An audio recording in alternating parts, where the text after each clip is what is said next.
And hello, Hearts of Oak. It's been a few days since I was with you after all my US trips.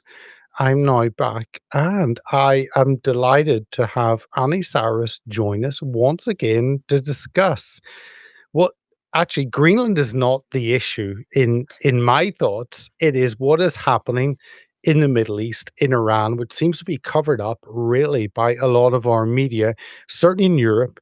But I will look to Annie to give us her thoughts. Annie, thank you so much for your time today. Really always appreciate it. Oh, always a pleasure to join you, Peter. Thank you. And yeah, I couldn't find anyone in Greenland, so I thought I'd find someone from around. I don't know anyone in Greenland. Maybe I'll find someone. I don't know. This is a call to action. If you're from Greenland, reach out. So true. We will find someone in the like 20 people that live in Greenland. I don't know. But whenever they get a Trump Tower. Anyway, I am really been watching what's been happening in Iran. I've been intrigued at the silence we have had in the UK in terms of coverage and in terms of the Europe. And obviously, Trump has just been over at the summit over in Europe, and we're recording this a few days before Monday. So if we're all dead, well, maybe this will be the last interview ever here.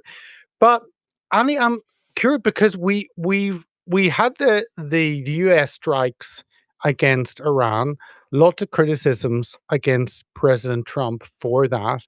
And it seemed as though maybe the time was not right for a revolution and uprising in terms of the Iranian people. We're now in a different situation, and suddenly there's been shut down in terms of the internet, in terms of social media, any information out. Maybe we can just start with your bird's eye view of what your thoughts are of where we are in Iran before we maybe touch on some of the political responses to that. Sure. Inside Iran, nothing has changed. Um, there are less number of people on the streets, mainly because over 30,000 have been killed, over 300,000 have been injured. You put that together, automatically you see less numbers on the street because they're injured, they're dead, they can't show up. I want to be very clear on that because a lot of outlets are saying people are scared, people are done, they're given up. No, you see less number because less of them are healthy enough to show up. That's what it is. There's a full martial law going on. That's another reason you see smaller groups in different cities, different areas. At this point, well, 10 days ago, when the full blackout was in place, and we need to be clear, the blackout isn't just about internet. It is the internet, cell signal, landlines, electricity, and water. Each city is receiving water only 3 days a week. 3 days a week, they have water.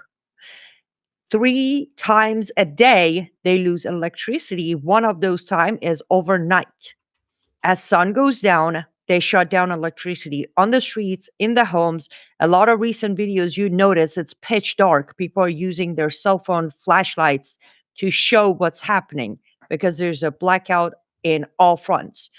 I have personally received notes from inside Iran that they're running out of food, not because there's no food to serve, because government is withholding, not providing any deliveries to the stores.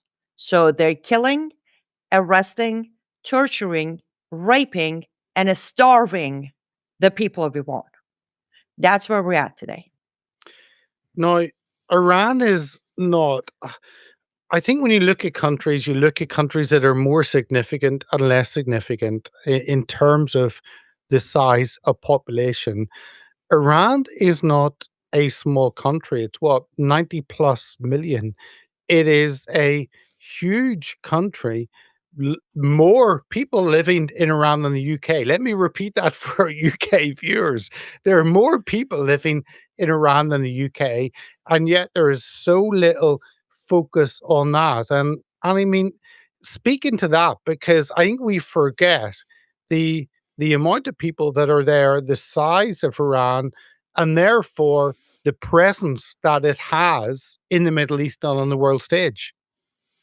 Well, I published a Substack earlier on. I don't know, a week ago or so. I don't. I've been just days are blurring into each other. Uh, and I mentioned that Iranian people are by far, and I don't say that because I'm Iranian. No, historically, proof is right there for anyone who wants to know that historically Iranians have been the most abandoned freedom fighters. Just the last 47 years, another Substack I put out, I showed the historic footprint of uprisings in Iran. A lot of people think this is it, or they think Masa Amini was the first one, or the Green Movement was the first one. No, the very first uprising of people of Iran against the Islamic regime was right there in 1979. And amazingly to your audience, it was actually an uprising against mandatory hijab. When Khomeini came and said hijab is mandatory, tens of thousands of Iranian women took on the streets saying, we're not going to wear the hijab. The crackdown happened. This is the 12th uprising in last 47 years in Iran by people of Iran. And every single time on that Substack, I have the circumstances, duration, date of it, reason of it, and the number that were killed. You put these together in 12 uprisings, Islamic regime has killed over 100,000 Iranians. And you don't see that report anywhere because you're not supposed to know about that. Because you might ask the question of, wait, 100,000 Iranians killed for wanting their freedom. They're chanting free Iran. Red Cross isn't there. UN isn't rushing to do emergency committees. Western countries aren't talking about it or doing anything about it. There are no aids going into the country. Iran doesn't receive any aid from any Western country. But yet, as you said, a smaller portion of population in Gaza, and well, we all know what happens there. Reason for it is a free Iran is extremely dangerous to Middle East, to Islamization, to red-green axis, to globalists, and to elites. Therefore, Iranians have to do this on their own. Nobody's coming to help. And if any bombs are dropped, mark my words, it wasn't out of humanitarian aid. It was for some sort of policy that was put together behind the scene. Well, I want to get into that, but maybe you can give us an understanding of our UK audience, the Warren Posse in the US, an understanding of what it is like to live in Iran during whenever the Islamic Revolution happened and throughout the Shah in the end of the 70s. Then you got the 80s, 90s, 2000s, the 10s, the 20s. What is it actually? Help us understand what it is like to live in Iran. Today, living in Iran as an Iranian citizen, which I should just add a note, you only obtain that if you were born in Iran into an Iranian parents, for those who think we should pass out citizenship to everybody. If you're a man, you have a little bit of more life, meaning you're in control of certain things. For example, you're in control of your business, your career. You're in control of your wife, your mother, your sister, your cousin, the female cousins. However, you still have to fit within the box of Sharia, meaning, for example, there are certain things you're not allowed to wear, even as a man. You don't see Iranian man in pictures with shorts, no matter how heat of a summer they're dealing with. You cannot wear shirts or t-shirts with any of the American logos showing on them. You cannot wear, well, this is where it gets a little confusing. You can wear a swimming suit if you're at the beach, but you cannot wear a short if you're on the streets. Make that make sense for yourself? It never made sense to me. As a man, you also have to be a Muslim. The smallest evidence of you not being a practicing Muslim, you lose control of everything I just said. They will seize your assets, they will take away your money, they will take away your business, your career, and you go to prison. Now, depending on what's proven, for example, you're not a practicing Muslim, but you are a Muslim born, you just serve up to 10 years of prison time. If you're not a practicing Muslim because you're a Christian, well, that's a whole different story because you're a Jew, you're a Baha'i. Most likely, you will be framed as a spy for US, UK, or Israel, and then they hang you. As a woman, you have none of that. As a woman, you cover yourself. And yes, you see a lot of pictures of Iranian women not covering their hair or not covering head to toe, but they end up in prison. They end up serving 75 lashes. They end up losing their money. So just because you see them not do it doesn't mean they're freely not doing it. That's their fight. But you have to wear the hijab. You have to have a male guardian approve everything of your life. I kid you not. My father pulled me out of a school. There was no way I could go back to school. If he didn't sign the paper, there was no education for me. From early age, school, later on until you get married, if you want to have a job, your father has to approve it. If you want to open a bank account, you need your father's approval. You want a passport, he has to sign off. Even if you have a passport and you want to leave the country, he needs to approve of it. And then when you get married, your husband replaces your father as far as authority over you. You cannot own a property on your own as a woman unless you're a widow, not divorced, widow. I can go into more details and take the entire time of your show, but that's the basic of being a man versus being a woman inside Iran. And all of that you can find them. Just look up Islamic Republic of Iran's constitution, civil code, and penal code. Everything I just told you is in English right there in front of you. I wanna get into the freedoms. I wanna get into, the President Trump effect, all of that, but again, I just wanna labor on the size of Iran. And in Tehran, never having been there, but my understanding is it's a very large city. It's around 9,000,000. I think Cairo is the only larger city in the Middle East with around 1,000,000 more. And I think the metropolitan area of Tehran is double that, is around 16, 17,000,000. And again, only behind Cairo in terms of size in the Middle East. And 9,000,000, I'm in London, that's the size of London. And that begins to put into perspective the influence, the position on the world map of a city like Tehran. And maybe you can let us know a little bit the size of Tehran as the capital. Most of us, me included, sadly, will only know of Tehran as a city in Iran. We won't know of other cities. The Mhm. focus is on that, on the capital. And speaking to that in terms of the urbanization, in terms of because you hear of like Pakistan, I read about, and you've got a lot of tribal areas in the rural areas. The focus is not necessarily on the cities. I've no idea what it's like in Iran. How does that work in terms of being in those urban areas, in terms of the rural areas? Are there different rules for where you live? So Iran is the system. Though we say Tehran is a big city, it's actually a province. Iran is split into provinces like Canada. If we head to Khorasan on east of Iran, there is a city in there called Mashhad, which is the second biggest city of Iran itself. That normally goes unnoticed during this uprising.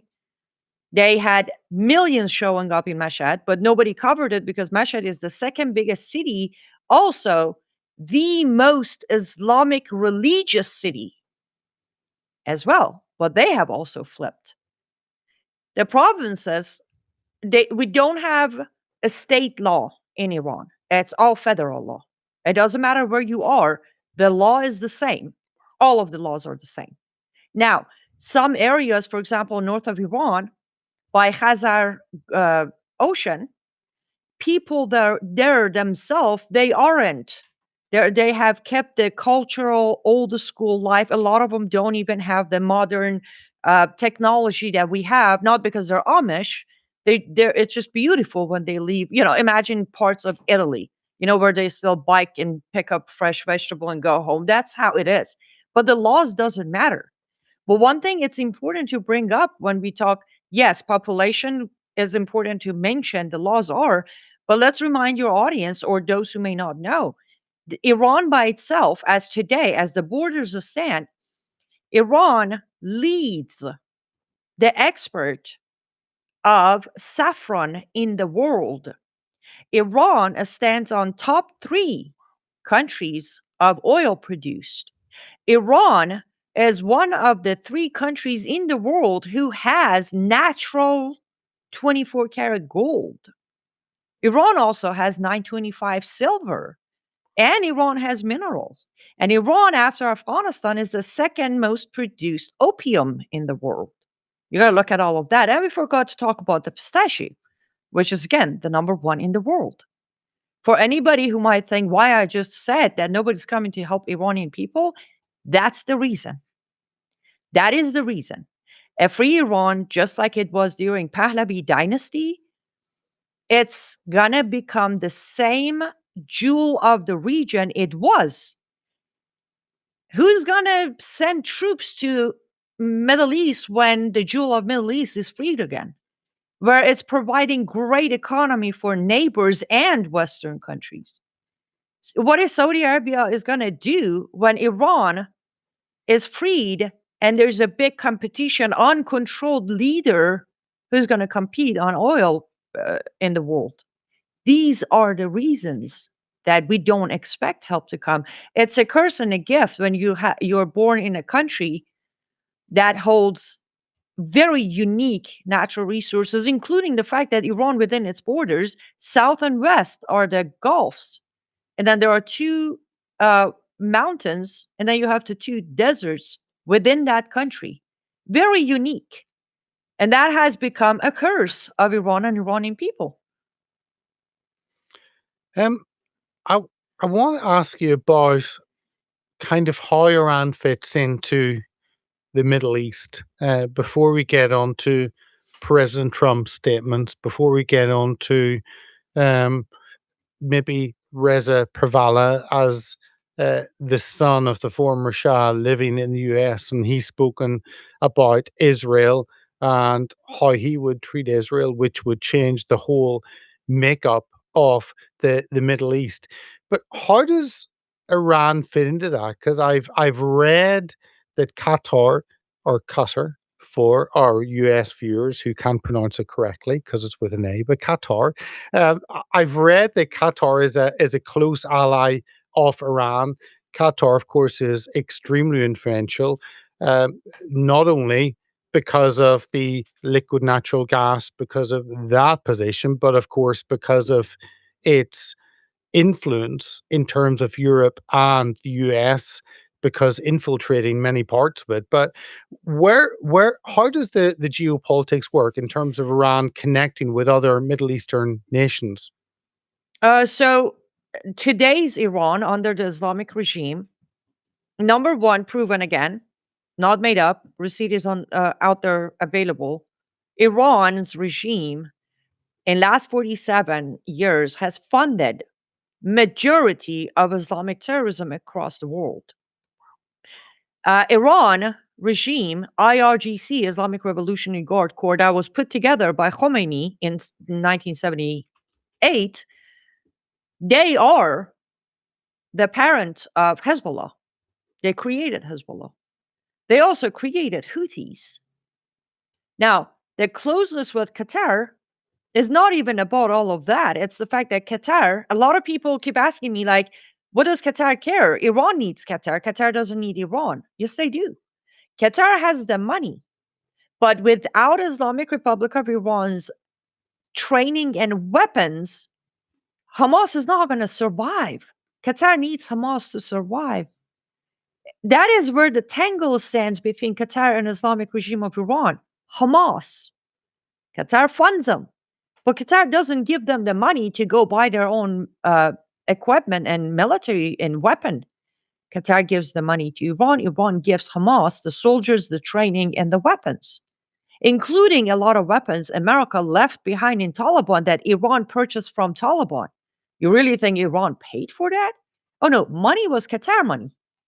So that's the biggest tangle you see, aside Hezbollah and the Houthis, and a lot of time even helping Taliban financially and with training. Islamic Republic of Iran is needed in power for Hamas. And as you said, if there is a leadership in Iran that is going to recognize the state of Israel, it's over. Game over. The Islamization is going to be pushed back 100 years. Qatar can't afford that. Again, neither can Saudi Arabia, neither can Turkey. Erdogan is out there trying to save the regime right now.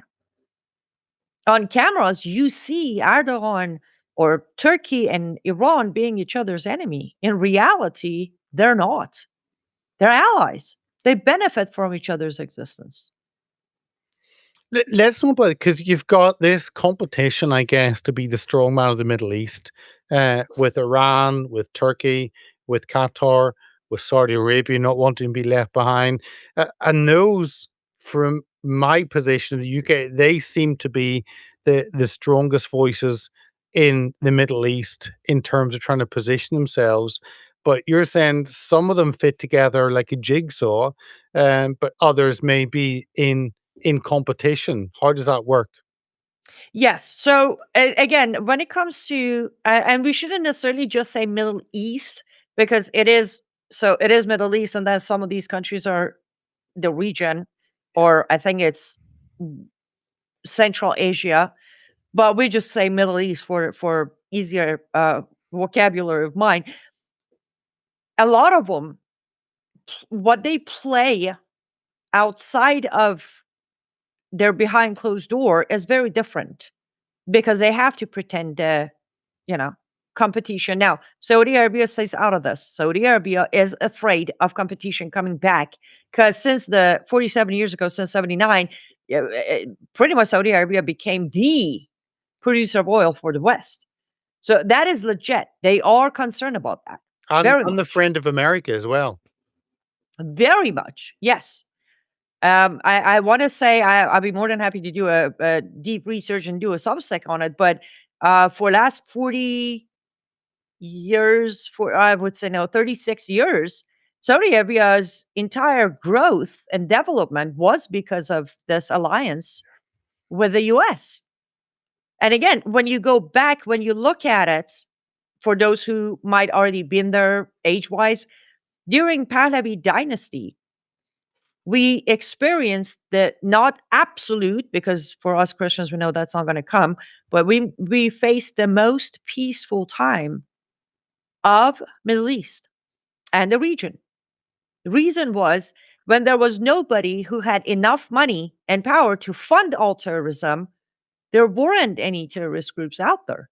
Look at the year of establishment of most of these: ISIS, Al Qaeda, Taliban, Houthis. Look at the year they started being active, because those in power in Iran were like, okay, let's finish the Islamization.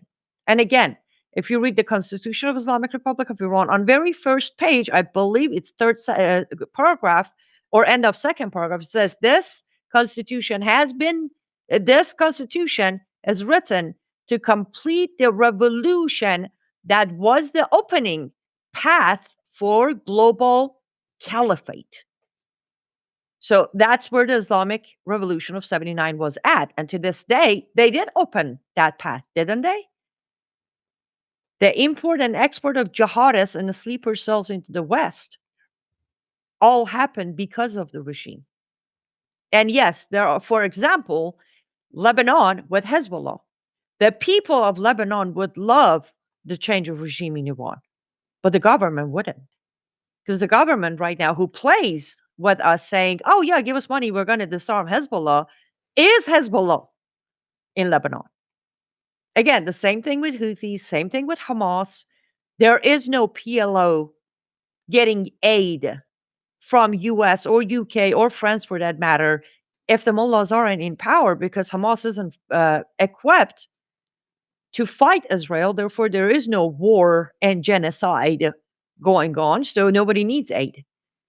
Again, I understand when people say it's very complicated. Yes, the tangle of Middle East has become very complicated for last 45 years. I agree. But just because it's complicated doesn't mean there's no solution to it.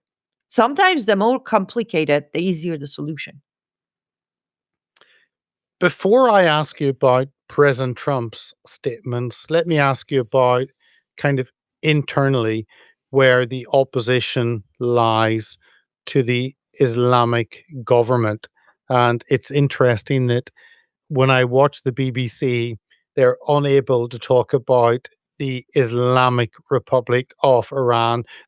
Kind of the first word may be part of why people are unhappy because of that oppressive regime.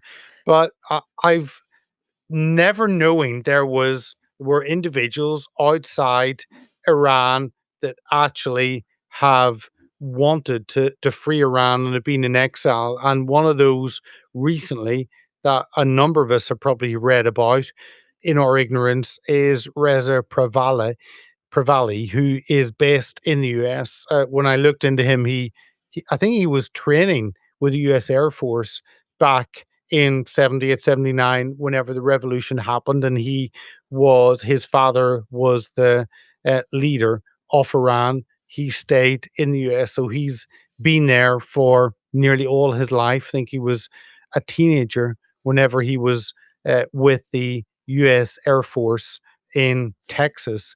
But is he the only individual who has been in exile who possibly could be a leader? Are there others? I mean, how does this work in terms of opposition? Because from my perception, it seems to be fairly fragmented, which of course would make sense whenever you've been in opposition to a regime for 45 years. So let me answer your question from end to the beginning. There inside Iran, there is no fraction. There is a 75% versus a 25%. Clear as that. 75% have vocally voted through their chants on the streets, on the walls, on their social media, through their windows, through their roof. 75% have voted for Crown Prince Pahlavi to come back. I want to be very clear. One of the things you don't also see on BBC is when they don't play the videos of the uprising that is chanting, "This is the last battle, Pahlavi will return." You don't see those because we're not supposed to tell outside of Iran that they're asking. They're not saying, "Long live the king." They're saying that too. But they're very clearly saying, "Pahlavi will return." That is the request of return. Very clear. 75%. You got 25%, the rest, who are not necessarily backing any other opposition. They just don't want a monarch. They don't even have a problem with Crown Prince Pahlavi. They just don't want a monarch, which I understand. Now let's come outside of Iran. Very specifically, let's go to America, Canada, and Europe. The story goes as there are two groups of opposition. One are the monarchs. This is what they use, monarch. And they say the son of the late Shah of Iran.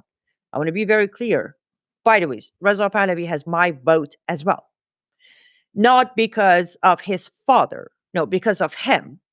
Because when I read his team, not himself, his team's absolute research that came out with a 100-day plan after the fall of Islamic regime, when I read that, I said, can we use this in America?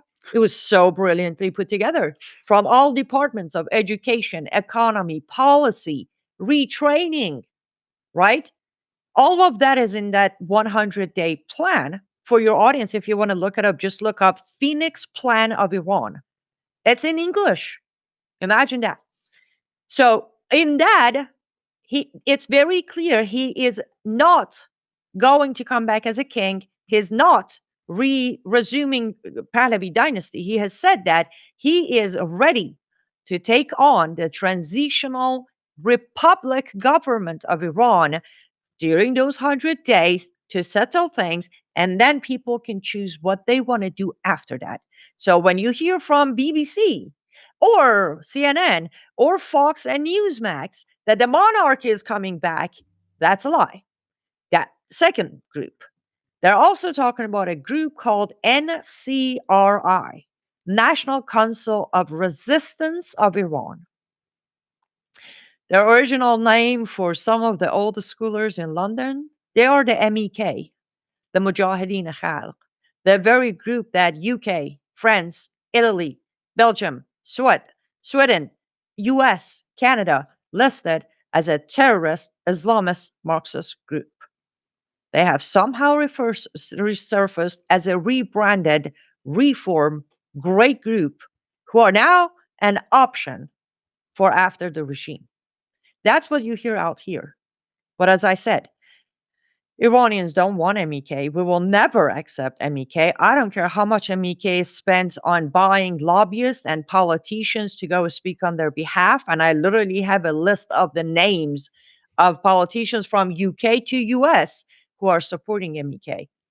It doesn't matter how much they spend. Iranian people will never accept MEK, no matter how much lipstick you put on them.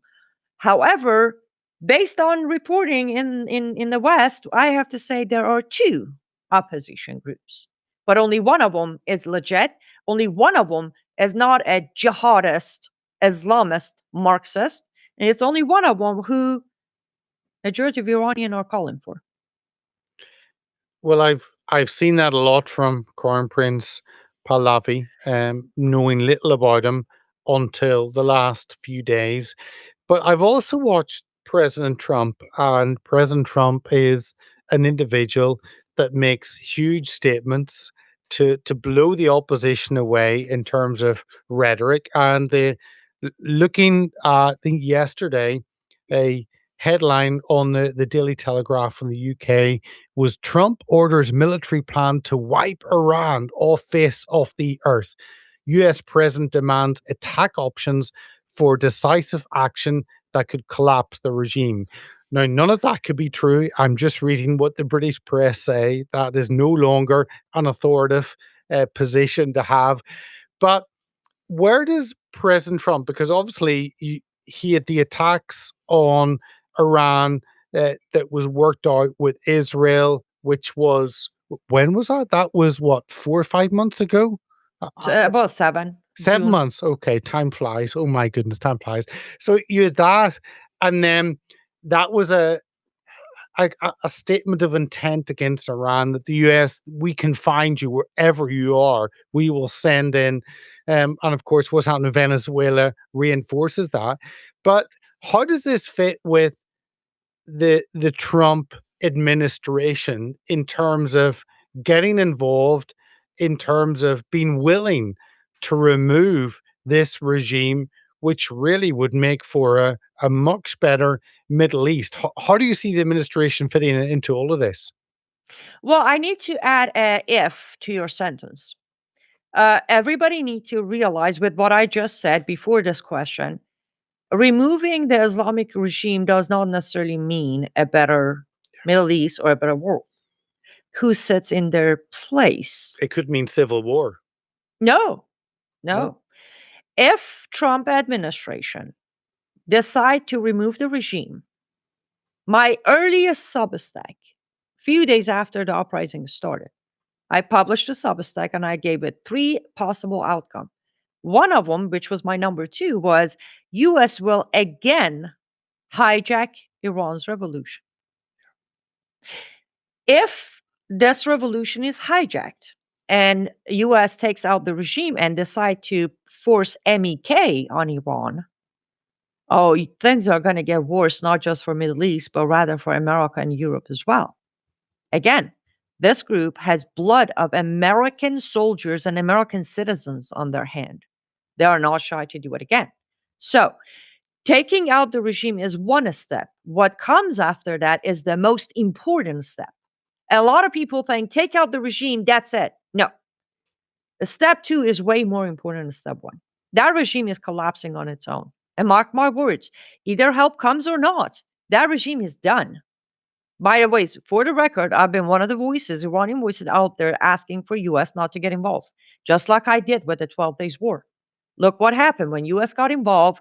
They saved the mullahs again by getting a ceasefire and letting him stay in power.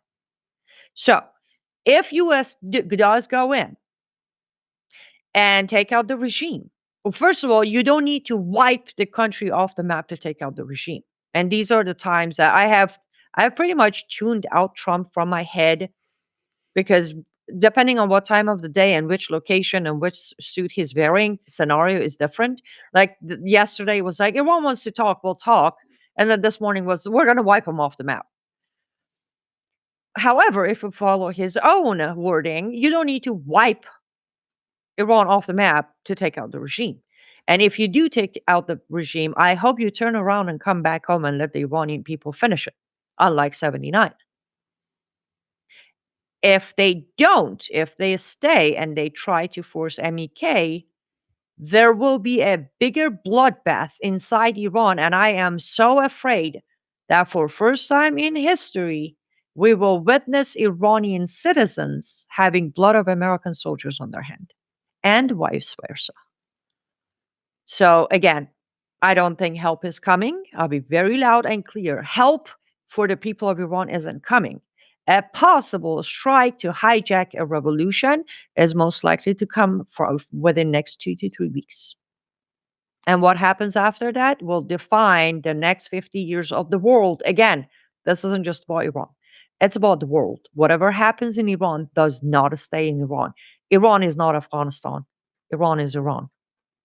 No, I agree. This is why it has implications for the world and not just the region. Um, can I finish on asking you about the religious side? Because I think that the world get caught up in the geopolitics of it, and yet uh, we've read over the years about the underground church in Iran, and with the statements from the exiled crown prince about the position of Israel. All of that would re-engineer, reset the Middle East and how it works with, if a strong church was allowed, and I've read reports of up to 10% of Iranians are Christians following the Bible and the words of Jesus Christ. So you've got that on one side, and then you've got a relationship with Israel, which would blow any Abrahamic Accords out of the water and reset where that and a new axis, a new connection, a new peace relationship with Iran and Israel, which is something I think we can dream about and pray into. Finish off on that, on what that means for Christians in Iran, and what a new relationship with Israel, what that would mean for the Middle East. As Crown Prince Pahlavi have said on few of his statements, written or conferences or videos, he is encouraging President Trump to go above and beyond Abraham Accord and join Crown Prince Pahlavi and Netanyahu on a Cyrus Accord, referring to Cyrus the Great for your audience who may not connect the dots. Here's inside Iran. Yes, there has been a major reawakening. We have many underground churches. We have many Iranians who are now following Christ. We also have many Iranians who are not necessarily followers of Christ yet. However, they are done with Islam. And what you don't see on BBC is that during the last 25 days, 250 mosques have been burned down to the ground by Iranian protesters. So it's clear that Iranians are done with Islam. We probably have a good 5% of Iranians who are on the streets helping the rest of their people who are still Muslims, but they are the Muslims that will be killed tomorrow by the regime because they're not Muslim enough. Other than that, Iran is done with Islam. Iranians are done with Islam.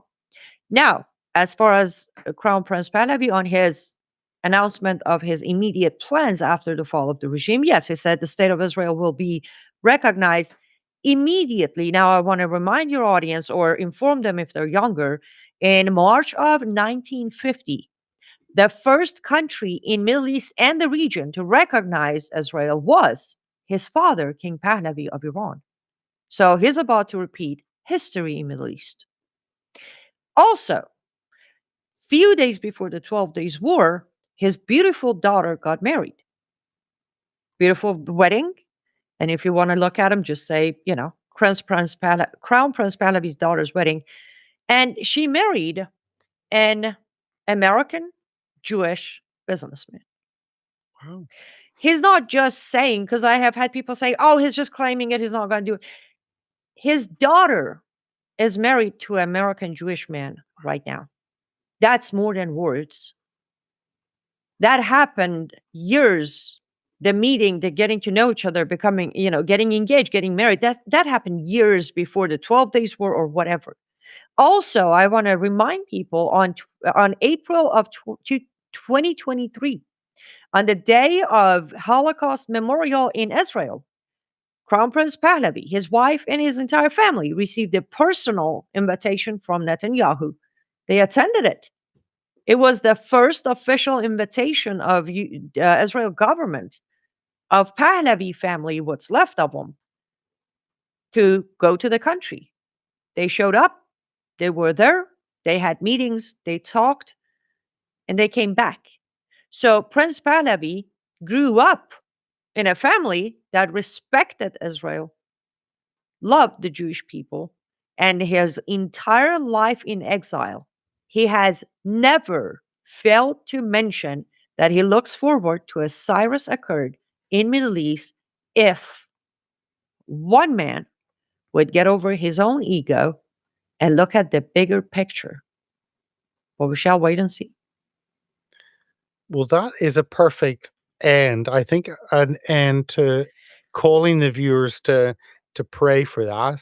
If we had a President Trump going to Israel and meeting with Benjamin Netanyahu and inviting Crown Prince Reza Pahlavi to be there, that would be a phenomenal statement. And maybe that's something we can pray into. And of course, continue to pray for the peace, not only of Jerusalem, but of Iran, and for those who are wanting a better life to be freed of that Islamic overlords that they have faced for 45 years, and praying that they have the freedom of the ability to choose the path they want in life and not be forced to accept a horrendous ideology of Islam. But Annie, I love having you on. You've enlightened me, and I know you'll have enlightened our viewers. Thank you so much for giving us your insights and overall view, but also many of those parts of the jigsaw that fit together that are essential, and that we can all pray into. So thank you so much for giving us your time today. My pleasure. Thank you for covering this. I appreciate it. And before I go, I need to say this. I want to give a huge, huge shout out to Tommy Robinson. Thank you, Tommy. Thank you for grabbing your phone, showing up in front of Iranian embassy in London and supporting the Iranian people. Second shout out to Peter and the rest of the people of England who have actually covered this, who have shown up at all the rallies in different areas of UK. We appreciate you. I love it when I see you're waving your British flag next to our Persian flag. It is a gorgeous scene. But I also want to say shame on London police. You should be ashamed of your existence, your uniform, and your oath. There are Muslim jihadists in London taking down crosses from churches that belong to UK. But you racked up 13 Iranians who were trying to change the flag of Iran embassy. They were not even on UK soil. They were on top of an Iran embassy that belonged to Iran. It's their land, and you dragged them down. You broke their knees, you broke their leg, you bashed their faces because you had to protect the Islamic regime's embassy. So shame on you. I've seen those demonstrations, and I've seen Tommy promoting the Iranians standing up and calling for peace, calling for freedom, calling for the ability to live their lives as they wish. So, and yeah, you're right. It is shame on our police for refusing to see a call, an uprising, a call for freedom, and not recognizing that. So, I fear that we will continue that battle, but I do hope and pray that we do have the freedom in Iran that we so hope for and pray for. So thank you, Annie. Absolutely. Be safe.